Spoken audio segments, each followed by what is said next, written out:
The Lord be with you. A reading from the Holy Gospel according to Luke. Jesus entered a village where a woman whose name was Martha welcomed him. She had a sister named Mary, who sat beside the Lord at his feet, listening to him speak. Martha, burdened with much serving, came to him and said, "Lord, do you not care that my sister has left me by myself to do the serving? Tell her to help me." The Lord said to her in reply, "Martha, Martha, you are anxious and worried about many things. There is need of only one thing. Mary has chosen the better part, and it will not be taken from her." The Gospel of the Lord.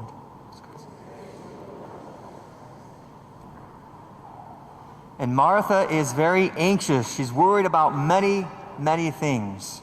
And we ourselves get anxious and worried about many things ourselves. We worry about everything from the biggest things to the smallest things. And some of us, maybe even the smallest things is what gets us, right? You know, if we have like a wedding and stuff like that, and we got the wrong color flower in there, oh my goodness, the world's coming to an end, right? You know, the craziest things. Or maybe we have guests coming over and we didn't have enough time to vacuum the carpeting in the living room. Oh no, right? We worry about so many things. And so we need to take the example of Mary. You know, Martha and Mary, there's that dichotomy between Martha and Mary. So Martha's worried about these things. She feels like she has to have control over these things. And many times today, we feel like we have to have control over things. You know, we get this idea that if we are not in control, it is not under control, whatever it is we're dealing with. If we are not under control, everything's chaos. Oh my goodness, all these things that happen, I got to get control of it. And even when it comes to I hear these younger couples, you know, when they get married, you know, they say, well, great, you know, I don't want to have children until we have the house we want, until we have, you know, enough money saved up, and I got to get done with my degree, and I got to have all these things done before I'm going to have children. Well, that's great, but why? Really, why? Why do we have to have all these things? Why do we have to control all these things? And really what it shows is that we don't have enough faith in God. You know, when we try to control, when we have those control issues in our own lives, we need to have faith in God, that God takes care of things. We don't have to have control over them. Sometimes it's our duty. If it's our work, okay, maybe things at work we need to do, or we need to pay the bills, yeah, okay. But why do we have to control all the details? You know, we feel like we're hopeless and lost if we're not in total control. We have to remind ourselves who is the boss. It's the man upstairs, not us. You know, so we got to give things over to God. We got to learn how to let go and let God. And really, that's what it comes down to it when it comes to families. You know, this, as it happens to be, this weekend is NFP weekend.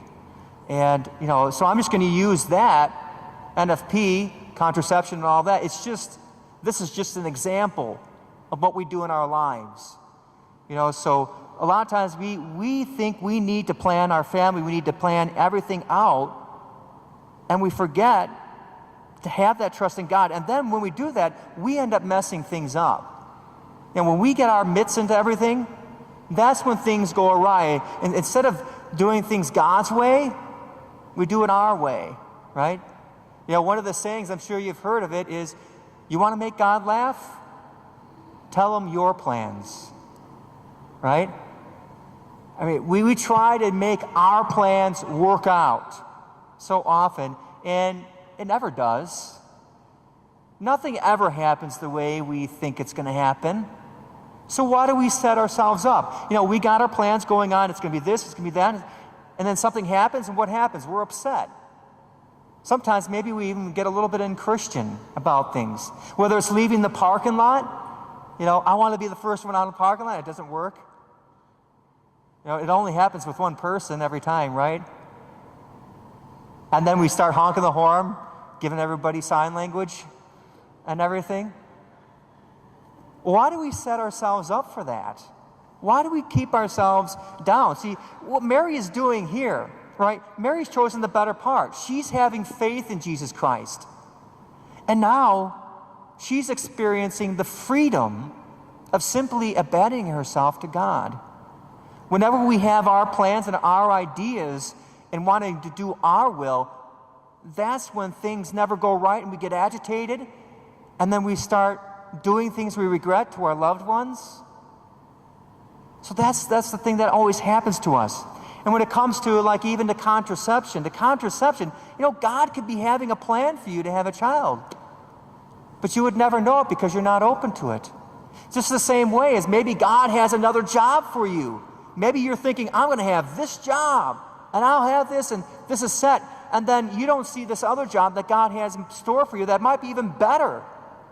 But because you're not open to it, you don't see it. And then, therefore, you miss all the graces. In the same way, if God desires to have you a child, just like Sarah and Abraham, that child is a gift. It's an opportunity for grace in your life. And then when you close the door off to that opportunity, think of all the graces you've missed. We realize that only in hindsight, now all of a sudden when we want grandchildren, right? All of a sudden we want grandchildren, like, yeah, but they're not having them yet. Oh my gosh, what's going to happen? I don't have any grandchildren yet. You see, that's what happens. One of the things is, because it is NFP weekend, I thought I'd talk a little bit about that a little bit too. Just simply doing God's will. That's what NFP is all about. Now, this isn't the old NFP, the old calendar method. That was, this is like 50 years ago? 50, 60 years ago, NFP? Hello, time has passed. The technology, the things that we've learned 60 years ago, 50, we've learned much more. It actually works. It's 99% effective. It's not about producing as many babies as you want. It's not about keeping as many babies out of the world as you want. It's about doing God's will, because children are a gift. But it's 99% effective. That's an amazing thing. Now get this. This is the wonderful thing about it. This is an amazing thing. Those who practice NFP, do you know the divorce rate of those who practice NFP? Less than 5%. The actual numbers is more like 2%. What's with that? That should make you stop and think. Less than 5% divorce rate, whereas the rest of the world, Catholic or not, is about 50%. There must be something to this. And I haven't run across a man yet who hates NFP, who actually practices it. They say it's been helpful for them. It helps them against temptations of lust. It helps them to love their family. And quite frankly, I see the results, how their children react to them in a different way. I mean, I've seen good families where the children love their father, go from conversations and having good conversations with them to practically hanging on their dad because of that NFP. It really is wonderful because there's total abandonment. Now imagine this. You got a relationship with somebody. What does contraception say about a relationship? Because really, when it comes down to it, contraception is a mortal sin. Whether married or not, it is a mortal sin. A lot of people don't know this. It's because it goes against God's will. You are taking God, the Creator, out of the marital act. The Creator is out of it. God is love. Therefore, when you take the Creator out of the act, you take love out of the act, the one who is love. And it turns into an act of lust. It turns into something where it says, what do I get out of the act? So now it turns the self-gift into an act of selfishness. Think about this. What is this going to do to your relationship? What is this going to do to your marriage over time? If we say no to God's gift and the gift of self in the marital act, it's slowly going to diminish that love you have, because now you're training yourself and the spouse to think of themselves first. And then we wonder why, like many women wonder why their husbands treat them the way they do. It's because you set it up. You see, in having our control to try to protect ourselves, we've made ourselves into a subject, into an object to be used, instead of a subject to a person to behold. Now this is a new idea. Think about this. This is a whole new idea. The prayer of St. Francis. Believe it or not, the prayer of St. Francis applies here. Not so much to be loved as to love. This is the essence of the marital act. This is its nature. This is what it's meant for. This is what God meant it to be. Not so much to be loved, but to love. To know that it is in giving that we receive. That is the essence of the marital act. You imagine, like when the contraception, if we're saying, no, I can't share with you life, there's a shrinking back from the other person. There's a fear in the marital act. How fruitful can that be? I mean, how fulfilling can it be in your own lives if you have a certain sense of fear in your own life, in your own heart?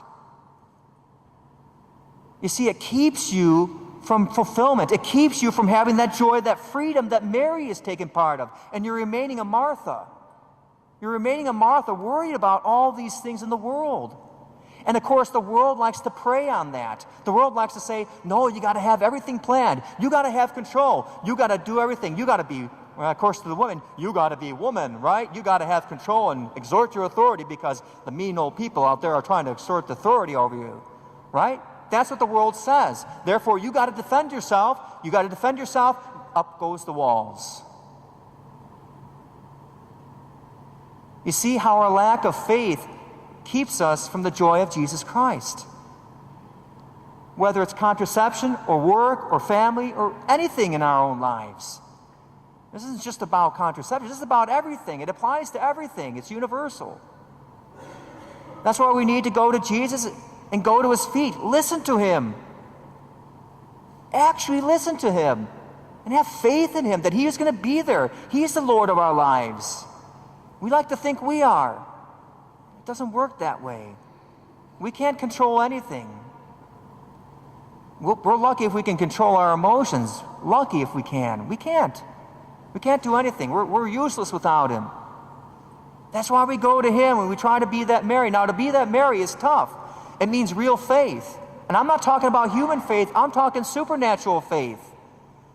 Because there is a lot of reasons why to worry. You know, Martha, there's a reason why she was saying, you got to feed all these people. You got to do all these things. There's a reason why.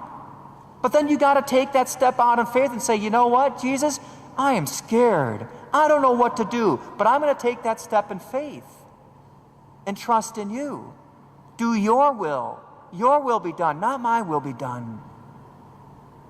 There, and when you take those steps in faith, there's where you'll experience real freedom. Freedom in here. Freedom in doing whatever you want, that's nothing. Doing whatever you want, that doesn't take courage. That just takes selfishness. Doing God's will, that is courage. That's fortitude. That's faith. That's hope. That's love. To say, you know what? I'm not going to be so concerned about myself. But I'm going to give myself to the other, whatever God wills. Whether it's helping somebody out through St. Vincent de Paul, Catholic Charities, or through marriage, for giving ourselves to our children, our parents, to helping the person on the street. Whatever it is, God's will be done. Have faith in that and be free.